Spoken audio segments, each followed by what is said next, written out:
Doing? And welcome back to Leading with Humanity. Now, this week, a big story has just popped out in the news. And what the story is about, the head of the director of AI, first name being Gabriella, at Microsoft, had just been made redundant. Now, the irony of the story, and I'm sorry to hear the news that she's been made redundant, and I have faith that she's going to move into something bigger and greater. And I would love to have her as a guest, but I'll work towards that.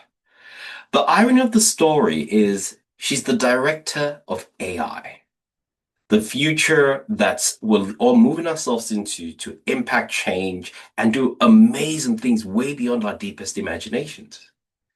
Now, my question or my statement in starting today's chat or today's, I won't call it a rant because I've come in with a different look. I think the idea had just popped in. I felt it's time we actually have that conversation. To a lot of companies out there, my question to a lot of you is, are you preparing your staff for this transition? It is closer and happening faster than we all can imagine. But my question is, if for so long your teams, your staff have empowered, inspired, and also done great things with the company, I think this is the time you start to work with them on their transferable skills. This is the time you start to give them a picture of what their future could be like when they actually integrate AI into their everyday. Is it a career change? Is it going to be an opportunity where they actually create a whole new market for the individuals that are going to go redundant? Now, the numbers are scary. We're looking at over 250 million people over the next 24 months globally being made redundant. Now, where do we all fit into that equation? Now, leading with humanity and our overall scope has been, how do we prepare people? What opportunities and what options are out there? It's not just to have a great conversation and we see all the lovely things and we say kumbaya and go home.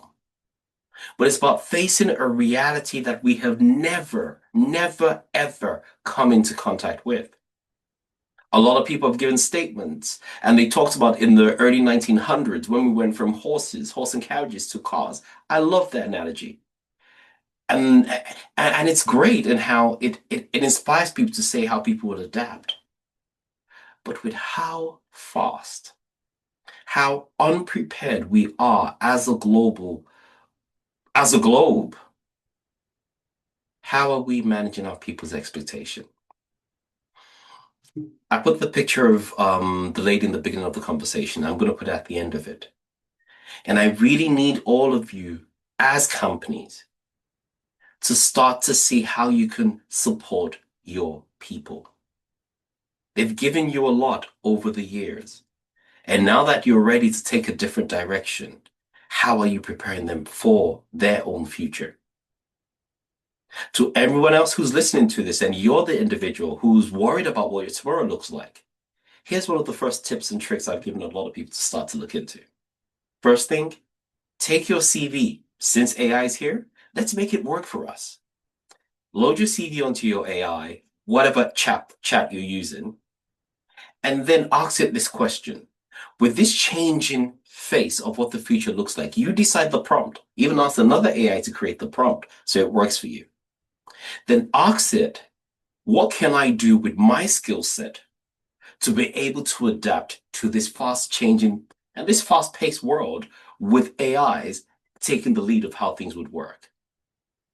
And then see what skill sets it then gives you, what options it gives you, and maybe test it with about 2 or 3 other chatbots.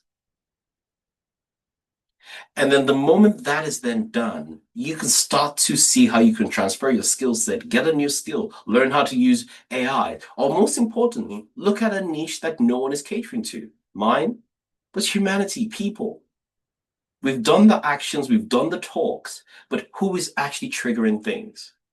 What companies are actually, what governments are preparing their people? It's not about the doom and gloom of what's about to happen. But it's about saying we're walking into the dark and we're not even holding a torchlight.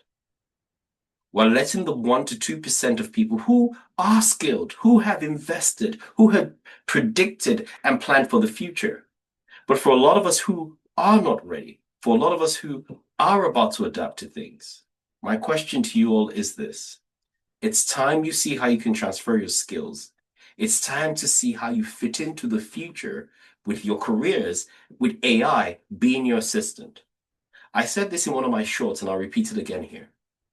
At the moment, and as far as we know it, which is me saying this today, AI is an amplifier. You still are the creator. You still plant the seeds that would amplify the message that AI then turns it into what our imaginations can't even capture. So, as far as today, and as long as we still know it, I plead with you, I beg you, take a second in your busy lives, go back to the drawing board, and then see how do you fit into today's world, not tomorrow's world, please, today's world, with this fast changing pace and the introduction of AI into our everyday.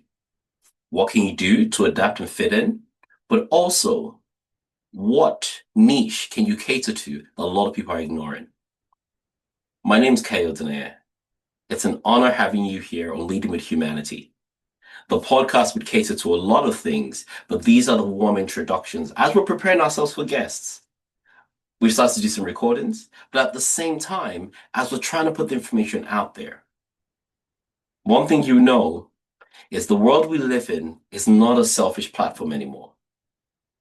Me reaching out to you very much is telling you that if you're better in that world, it helps me get better in my world, which is our world. So, from my home and my world to your world, take a second, take a deep breath. It's not as scary as people think it is, but you need to be intentional with what your future has to offer. As always, my name is Kayo Tanea. Welcome to Leading with Humanity. I look forward to a lot more chats like this. I know you're not in the suits. It's comfortable, it's relaxed, but it's about you and me, our future in today's present world.